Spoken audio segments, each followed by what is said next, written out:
Hey everyone, in this video we will see how to fix Kodi add-ons not working, Repo, update, dependency and source fix. So fix 1 is restart Kodi.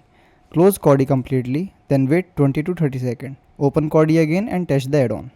Second fix, update the add-on.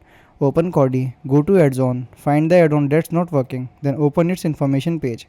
Select update and install the latest version if available. Third fix is update the repository. Go to add-on, then install from repository, then select the repository that contain your add-on. Then check for update. If the repository is broken, remove it and install the latest version from its official source. Fourth fix is verify the unknown source toggle. Click the gear icon on the home screen, then click select system, then scroll down to the add-on tab. Toggle unknown source to on, then click yes on the warning prompt to apply change. Fifth one is reinstall the add-on. Go to add-ons, then my add-ons, then select the faulty add-on. Choose uninstall, then restart Kodi, then install the add-on again from the trusted repository. Thanks for watching.